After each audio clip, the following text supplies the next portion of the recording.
Bro ನಿನ್ friend ಅಲ್ಲಿದ್ದಾರೆ ನೋಡಿ, same ನಿಮ್ ತರನೇ ಬರ್ತಾ ಇದಾರೆ. ಬಾ ಮನು.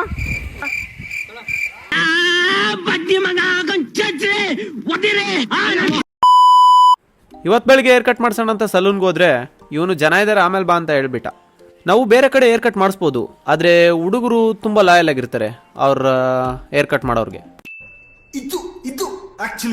ಇವಾಗ ಅಡುಗೆ ಮಾಡೋದಕ್ಕೆ ಪಾತ್ರೆಗಳನ್ನ ಅರೇಂಜ್ ಮಾಡೋದು ಒಂದು ಕೆಲಸ.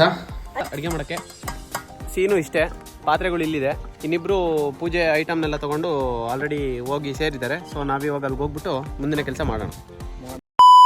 ಕೆಲಸ ಮಾಡೋಕ್ಕಿಂತ ಮುಂಚೆ ಎಲ್ಲಿಗೆ ಬಂದಿದ್ದೀವಿ ಅಂತ ಹೇಳ್ಬಿಡ್ತೀನಿ. ನಾವಿವತ್ತು ಬಂದಿರೋದು ಚಟ್ನಪಾಳ್ಯಮ್ಮನ ಟೆಂಪಲ್. ಇದು ಸಕರಾಪಟ್ಟಣ ನಿಯರ್ ಇದೆ. ನಮ್ಮ ಹುಡುಗಂದೊಂದು ಅರ್ಕೆ ಇತ್ತು, ಅದಕ್ಕೋಸ್ಕರ ಬಂದಿದ್ವಿ. ನೀವೆಷ್ಟು ಜನ ಈ ಟೆಂಪಲ್ಗೆ ಬಂದಿದ್ರೆ ಕಾಮೆಂಟ್ ಮಾಡಿ. ಗೈಸ್ ಅಡುಗೆನೆಲ್ಲ ಮಾಡಬೇಕಾಗಿರೋದು ಆ ಕಡೆ, ಅಲ್ಲಿ ಇದೆಯಲ್ಲ ಮಳಿಗೆಗಳು, ಅಲ್ಲಿ ಬಂದ ತಕ್ಷಣ ಪೂಜೆ ಎಲ್ಲ ಮುಗಿಸ್ಕೊಂಡು ಕುಕ್ ಮಾಡೋಕ್ಕೆ ಸ್ಟಾರ್ಟ್ ಮಾಡಿದ್ವಿ. ಸೊ ಈಗ ಇದನ್ನು ಅಡುಗೆ ಮಾಡಿ ಎಡೆ ಕೊಡಬೇಕು. ಆ್ಯಕ್ಚುಲಿ ಹುಡುಗರು ಕುಕ್ ಮಾಡೋದು ತುಂಬ ಕಷ್ಟ, ಆದರೆ ನಾವೆಲ್ಲ ಸೇರಿಕೊಂಡು ಒಂದು ಲೆವೆಲ್ಗೆ ಕುಕ್ ಮಾಡಿದ್ದೀವಿ.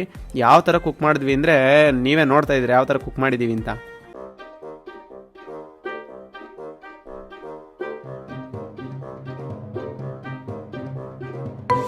ಫೈನಲ್ ಆಗಿ ಎಲ್ಲ ಕುಕ್ ಮಾಡಿ ದೇವ್ರಿಗೆ ಎಡೆ ಕೊಟ್ಬಿಟ್ಟು ನಾವು ಊಟ ಮಾಡಿ ಅಲ್ಲಿಂದ ಇನ್ನೊಂದು ಕಡೆ ಹೊರಟ್ವಿ. ನಾವು ಇನ್ನೊಂದು ಜಾಗಕ್ಕೆ ಹೋಗ್ತಾ ಇರೋದು ಆ್ಯಕ್ಚುಲಿ ಒಂದು ಜಾತ್ರೆ, ಅದನ್ನು ನೆಕ್ಸ್ಟ್ ಪಾರ್ಟಲ್ಲಿ ನೋಡ್ತೀರಾ.